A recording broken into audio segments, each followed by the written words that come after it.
The 1% rule means that whatever you're all into a property for, so let's say I'm buying a property for $120,000 and it needs $60,000 of rehab. I'm going to be into that for $180,000.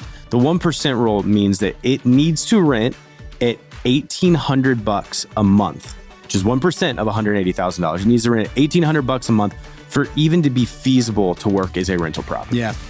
Hey, this is the Better Life Podcast with Brandon Turner and Cam Cathcart. This is a special Friday episode we call Cash Flow Fridays, where we're going to interview people on one specific investment strategy that produces phenomenal cash flow in this crazy market. This show is meant to be short, sweet, to the point, so you can implement it right away into your life. So without further ado, let's get to the episode. You know, one of the biggest mistakes I made early in my real estate business was thinking I could do everything myself. I mean, I was the guy out there analyzing deals, managing contractors, taking phone calls, handling everything. My calendar looked like a war zone. Can anyone out there relate? That is why I'm pumped to tell you about HireTrainVA.com. So these guys find top-tier international talent specifically for real estate investors with a selection process that's so intense, only 1% to 2% of applicants actually make it. You can literally pick from their draft board of top virtual assistants and start scaling faster. And the owner, Valentina, she was actually a guest on this show back on episode 42. Every successful entrepreneur I know uses virtual assistants. I mean, I've got over 20 across my company. So hey, if you're ready to get out of the day-to-day and hire top-tier talent for a fraction of what it would cost you in the US, go to HireTrainVA.com/betterlife and tell them I sent you for 10% off. Or if you just go to my Instagram and DM me the word delegate, I'll send you their list of 100 tasks that any VA can tackle for you and give you a better life. Seriously, do it. You're going to love it.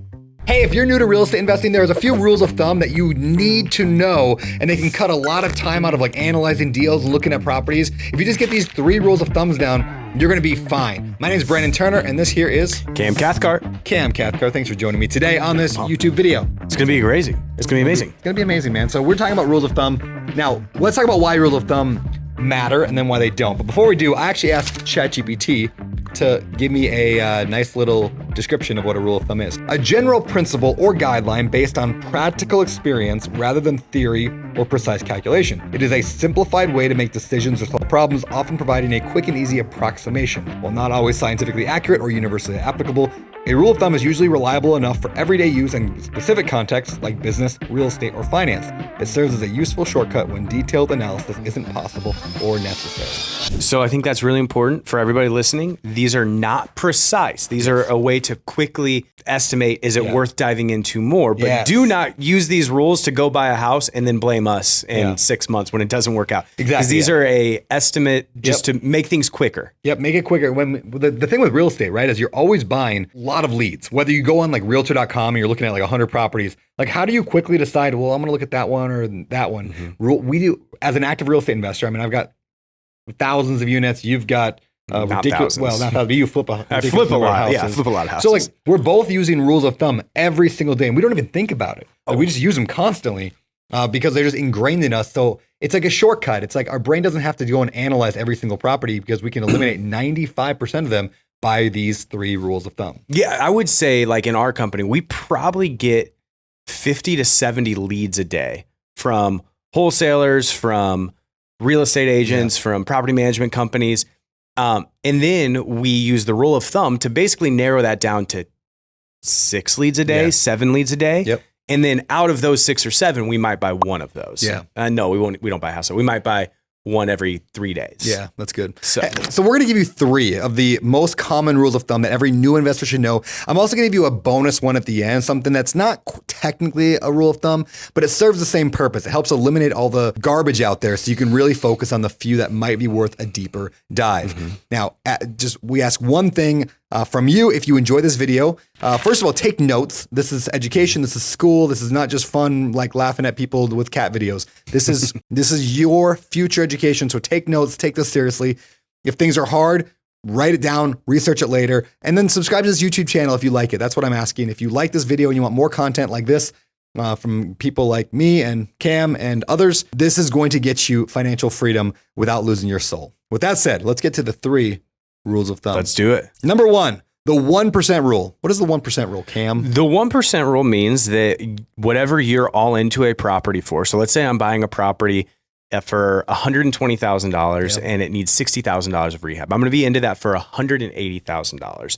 The 1% rule means that it needs to rent at $1,800 a month, which is 1% of $180,000. It needs to rent $1,800 a month for even to be feasible to work as a rental property. Yeah. So the monthly rent divided by the all-in price, like what you have into it, like the value, you could say, is that got to be 1% or greater. Yes. Now, if something is less than 1%, it doesn't necessarily mean it's a terrible deal, but the higher that percentage is, at a 1.5%, almost for sure going to be a deal, going to be cash flowing. At 2%, it's going to home run. Yeah. At 0.5%, almost for sure it's going to break even or worse. Yeah. And certain areas are just better with they call it rent to price ratio. If you want to get real fancy, we call it the 1% rule. Yeah. And I think something that's important to remember, again, this is not precise because interest rates change this all the time, where you could buy a property at the 0.75% rule with low interest rates and it would still cash flow. Right now, I'm seeing that it has to be closer to the 1.5% rule for it to cash flow. Correct. So it's not precise, but that's how you quickly know, is this worth even diving into more and analyzing more when the 1% rule works on a property? I use this all the time. If I'm like, let's say I'm going to a new market. Like right now, I'm actually going to a new market to try to buy a property and I'm looking at Orlando. So I go to realtor.com, I pull up Orlando and I'm looking, I don't know the area very well. I'm looking all around the city and I'm checking out this area and this area. And when I say checking it out, what I'm looking at is what can I buy a property for and what is it going to rent for? And I'm trying to see what has the highest percentage. What's the highest 1% rule? Can I get a 1.2, 1.3 in this neighborhood? Now, the downside is sometimes the higher the percentage number is there's a reason it's cash flowing more. It's because it's a crappy area. Yes. So again, higher doesn't necessarily mean better. I mean, in Hawaii, we're lucky to get a 0.5% rule. You're more like 0.2%. But there's still ways to make deals work here in Hawaii. But it's a really in-demand area, and so the rent-to-price ratio, way lower. Yeah, I would say that in St. Louis, for instance, you can get the 2% rule, but you're buying a $40,000 house and renting it for $800 a month. You don't want that house. You don't want that house because the expenses are just going to eat you alive with vacancy or evictions and all that drama. So anyway, that's the 1% rule. It's a helpful and quick and dirty way to do things. But speaking of expenses, let's talk about the 50% rule. Ooh. That's the second rule of thumb to know. 50% rule basically says that half of your rent, the money that comes in, half of it is going out in expenses, 50% expenses, and that does not include the mortgage. So people look at, like, all the time, I'll talk to investors who say, I got my mortgage is $1,000 a month and the rent is, $2,000. Therefore I'm cash flowing $1,000 a month. And I'm like, no, you're not. Because it means you're basically breaking even because if your rent is $2,000 and your mortgage is $1,000, the 50% rule says we're not counting the mortgage. Half of that $2,000 is just gone. Now that might shock people because it's like, how can expenses be so high? There's a lot of them. Yeah. We are routinely around 42 to 45% in our business. Yeah. I think we're at like 48 across our portfolio. But you think about it. So you've got 10% vacancy. Yep. 10% properties sit empty once in a while. 10% in maintenance and repairs. Yep. You've got another 10% in CapEx that you're putting away. And by the way, CapEx is like you're saving up for future things. Like the refrigerator breaks every 10 years. The dishwasher breaks every 5 years.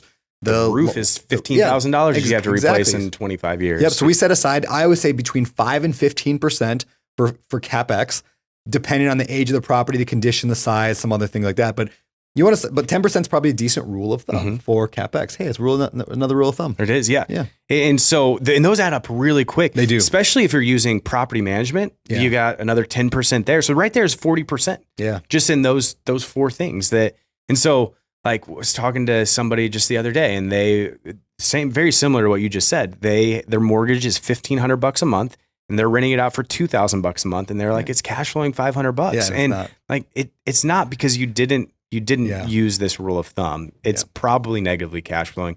And once you put your numbers together at the end of the year, you're going to be very disappointed. Yeah, this is why it's so important to analyze deals correctly. Like the 50% rule gets you understanding that it's expensive to own rental properties, but then you got to actually run the numbers. And if you do that, you can see where it all goes. I have a calculator called the Pure Cash Flow Calculator. I give it out for free on my Instagram. So just go to my Instagram, which is Beardy Brandon, and send me a DM. And just in the DM, just write the word calculator, like full word calculator, and it'll automatically send you the Pure Cash Flow Calculator, which will help you see why is it so expensive to own rental properties so you don't buy a bad one.